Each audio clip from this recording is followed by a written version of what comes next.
Good morning. This is Charles Coachman, Lana Ferguson, and Kevin Fitzgerald.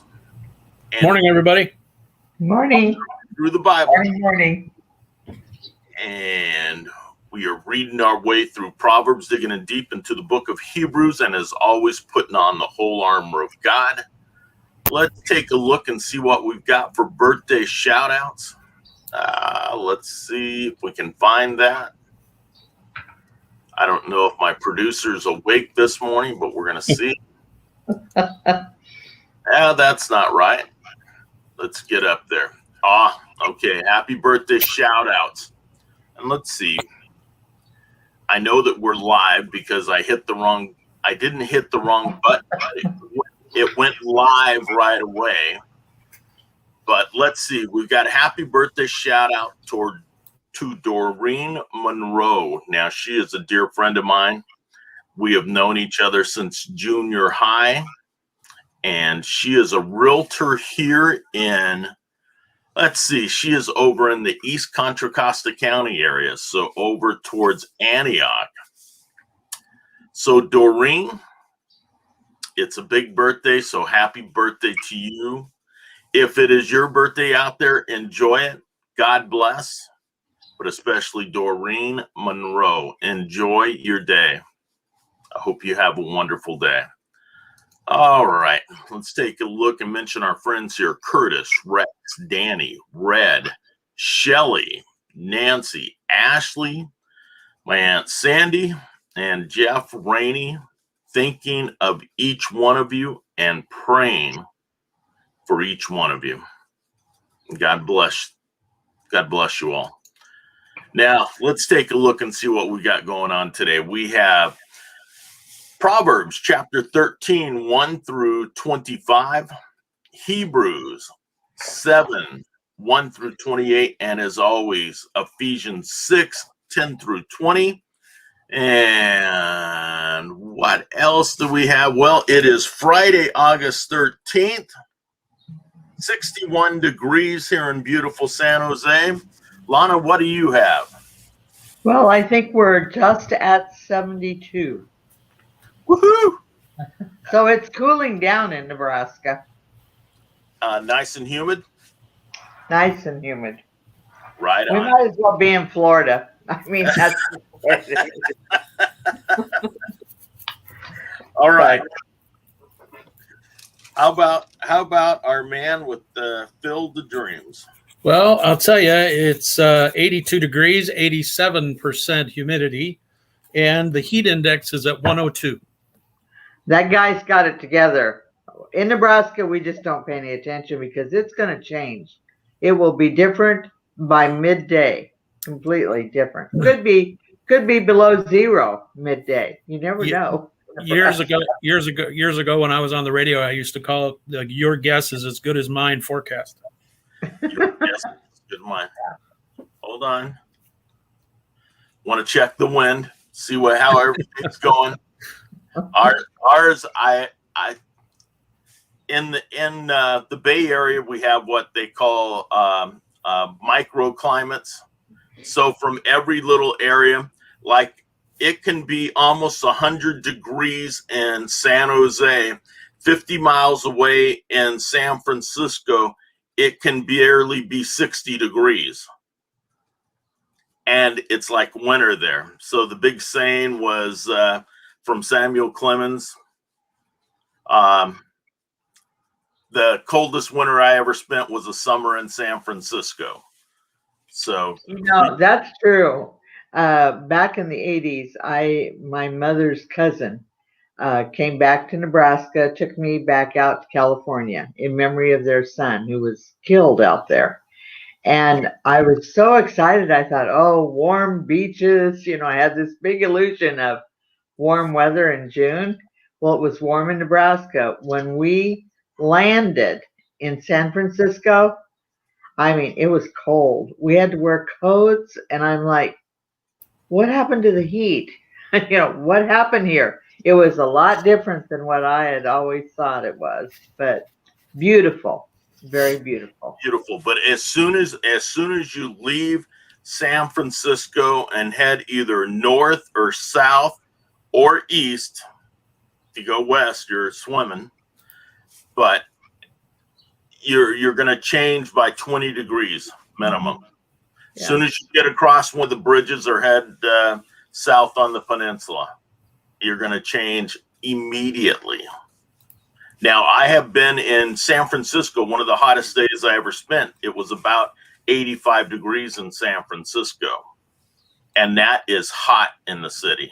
That is blazing. All right. We are going to kick it off in Proverbs.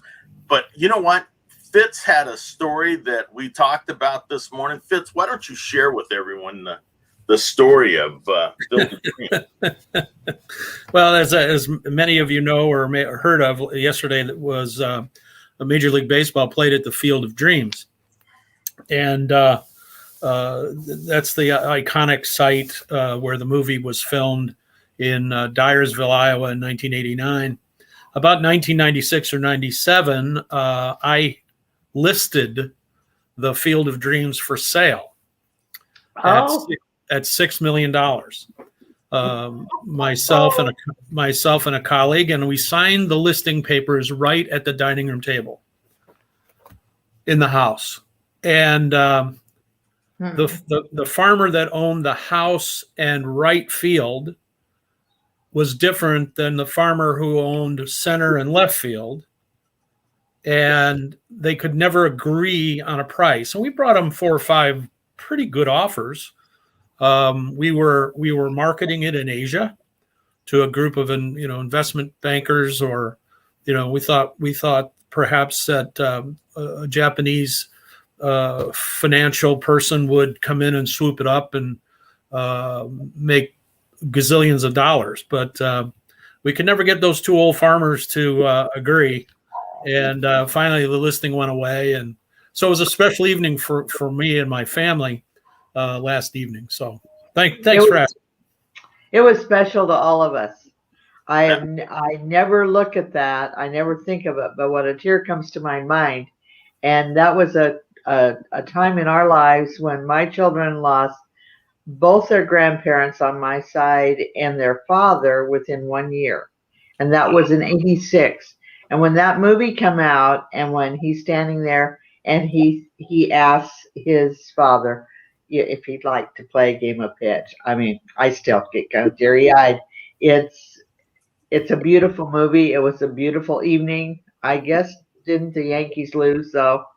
That was Yankees lost 9-8. The only criticism, if I have any, is, and maybe they didn't show it, is the actor that played the father was there. Oh, and so was Kevin Costner. Yes, they showed him.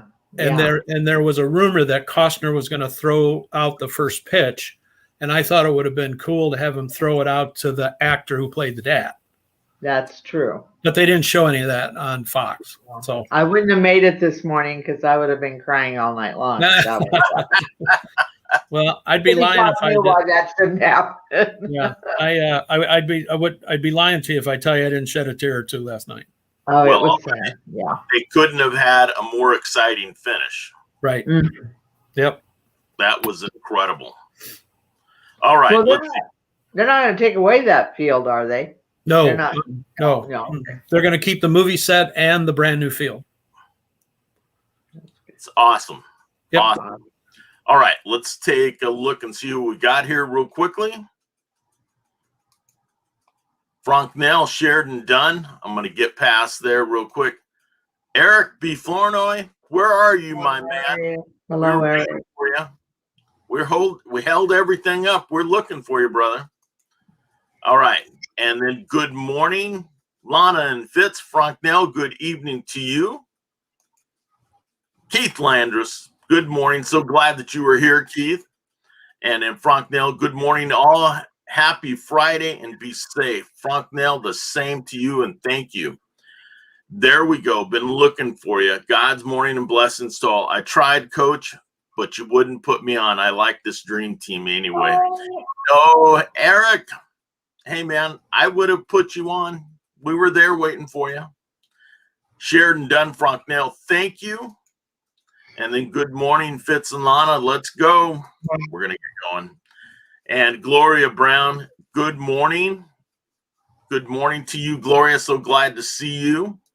And got to see if we can get this mouse working. Good morning, everyone. Have a blessed day. It will be a cool 100 degrees in my neck of the world. No, but increasing to 106 by Sunday and Monday.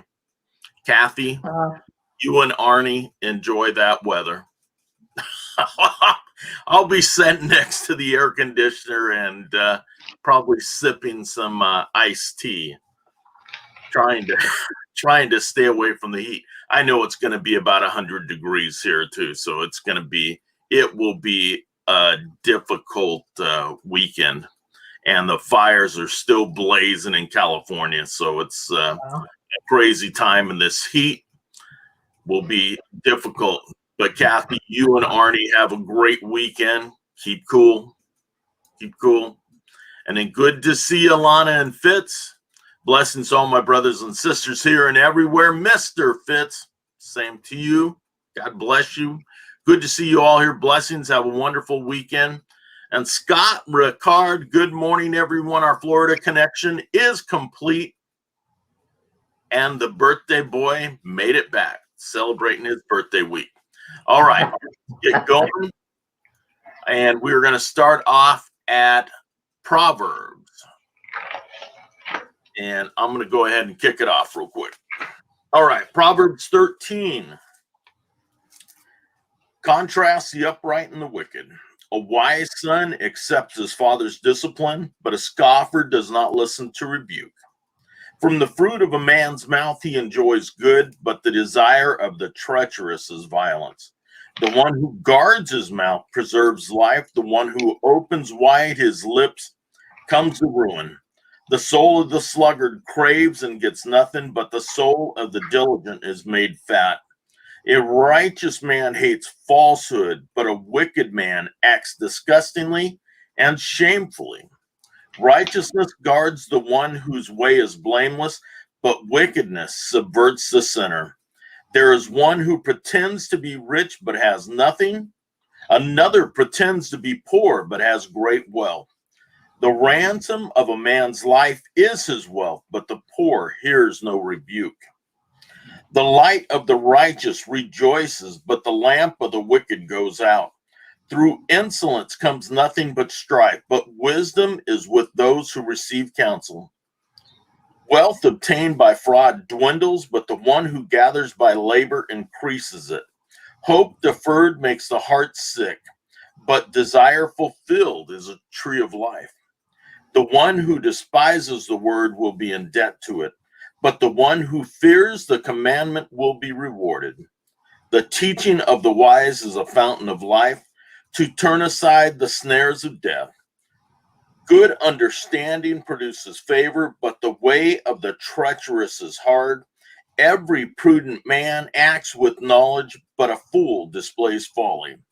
A wicked messenger falls into adversity, but a faithful envoy brings healing.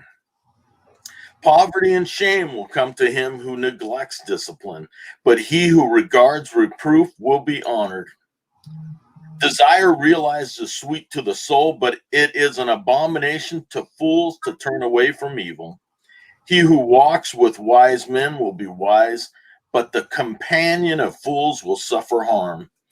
Adversity pursues sinners, but the treacherous will be rewarded with prosperity. A good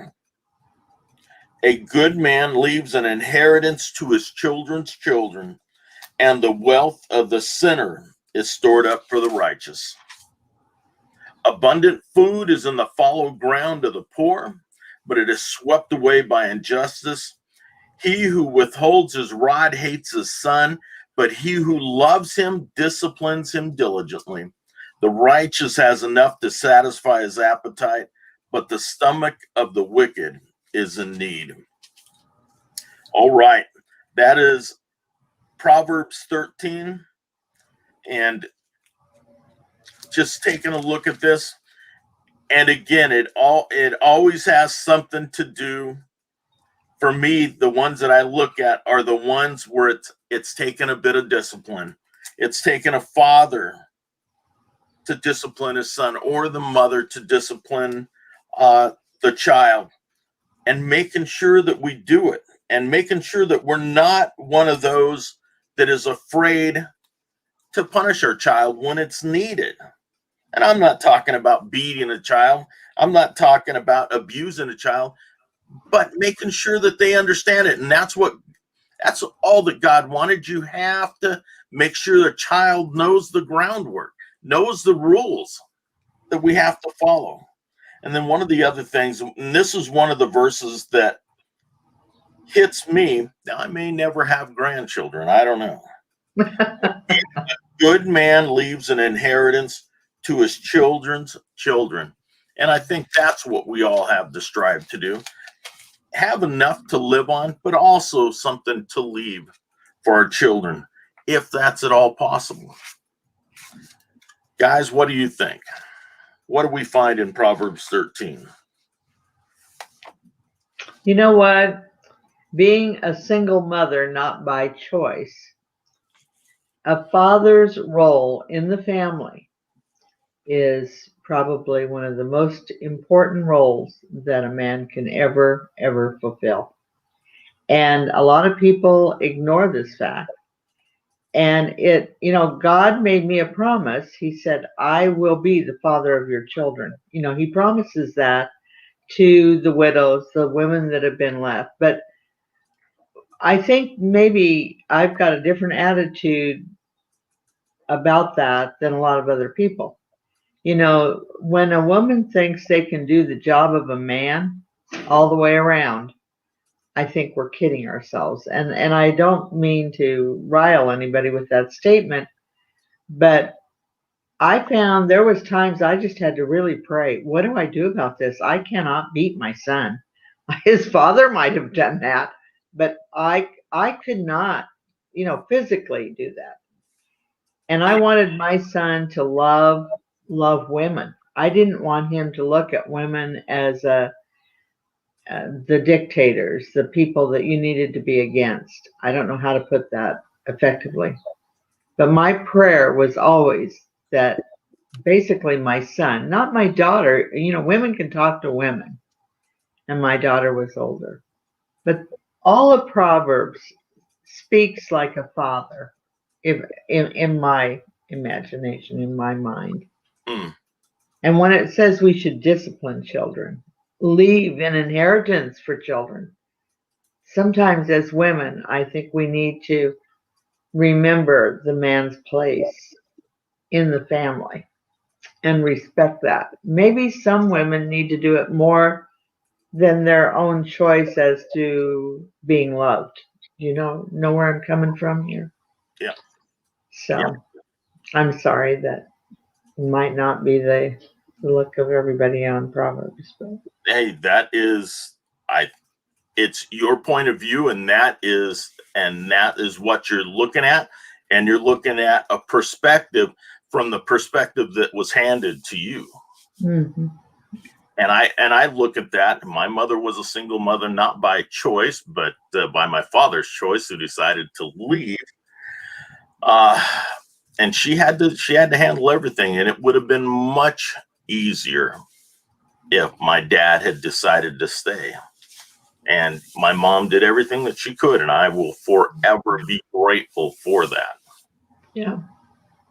All right, Fitz, you have got your mic off.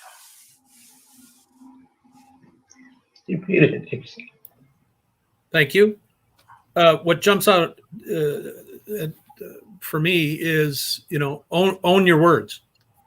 Put your name on it. So many times we hear these anonymous criticisms in our lives, and it's like, look, if you disagree with something, put your name on it. Sign up for it. We read about that in chapter 12. Was that about lifestyle and speech, and 13 kind of echoes that with an emphasis on speech, that advice is given to take control of one's words for the sake of yourself and the sake of others. Mm. So that's kind of what jumps out at me. All right. That's good. Awesome. Let's take a quick look here. It's all about training. Teach them that it's not about them and their comfort, showing them there are boundaries and that life has her rewards if we learn those boundaries. And if not, life kicks us in the end more than we would like. Absolutely. That's very true, Eric. And Boundaries and balance. You're on it, Lana. Absolutely. All right. We are going to jump over to Hebrews 7, and Fitz is going to take over from there. Yep, the priesthood of Melchizedek. This Melchizedek was king of Salem and priest of God Most High.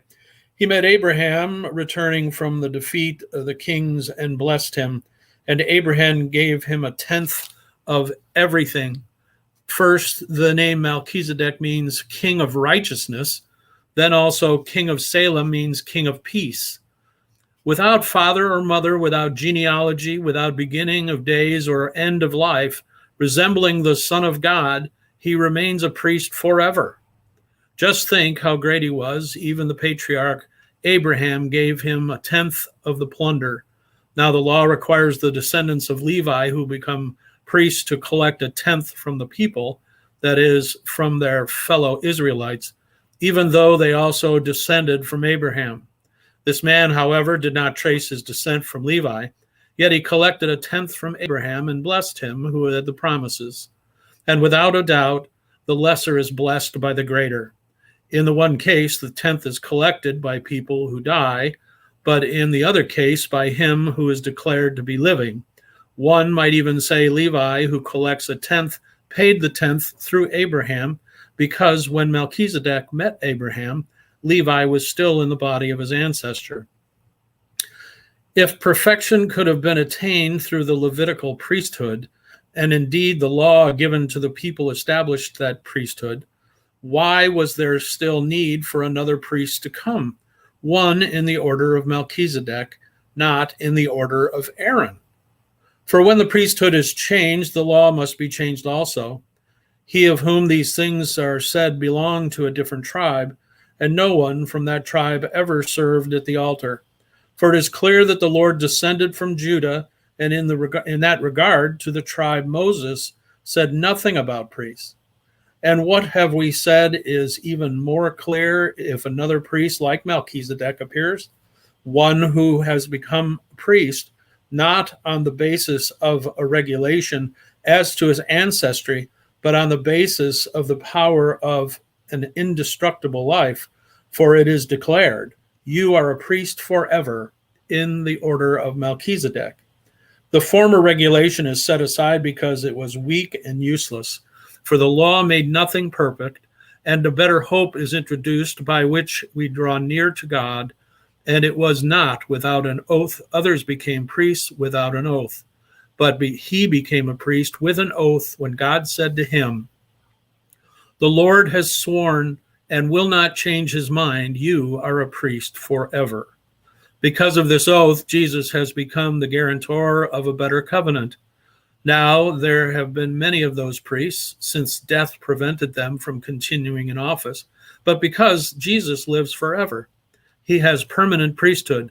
Therefore, he is able to save completely those who come to God through him, because he always lives to intercede for them.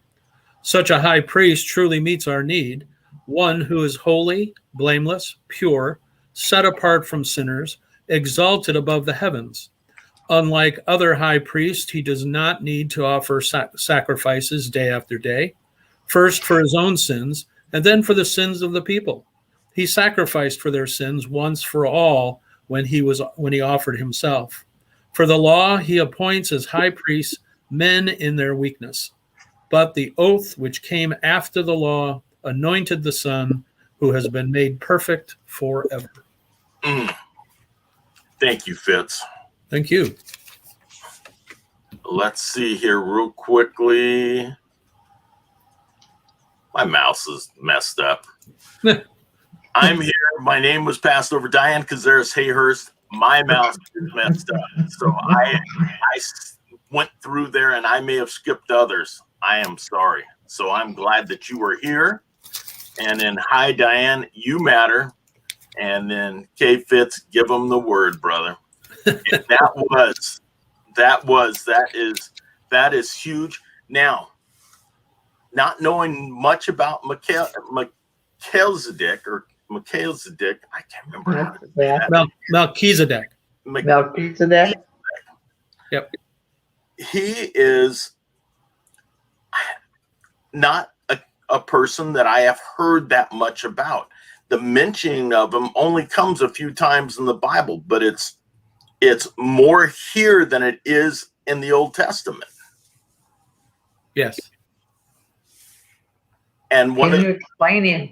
Somebody explain this guy to me, because you don't hear of his birth and you don't hear of his death, do you? No, he kind of serves as a metaphor for the ministry of Jesus. You know, while the Old Testament separated the line of kings from the line of priests, Melchizedek holds both titles. You know, his lack of genealogy, at least in the records, like you said, Lana, says a lack of either beginning or end. And since he's honored by Abraham, his priesthood is logically superior to that of Abraham's children, who were the priests of Israel. God's promise is to establish a priesthood of Melchizedek is fulfilled only in Jesus Christ. Now, I've been blessed to attend numerous priests and bishops' ordinations in the Episcopal faith. And that's part of the ordinal ceremony, is that you are a priest forever in the order of Melchizedek. Yeah. Yeah. And it always just made me wonder. And it's hard to study this guy because there's not a whole lot about him.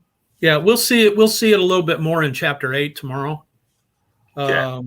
You know, having established the priesthood of Jesus, which is superior to the priesthood of Aaron, Solomon will begin to explain how Jesus' work as our high priest is also superior. But I believe that they do mention one thing about Jesus and the difference between those high priests. They are men who are sinners, and Jesus is one who has never sinned.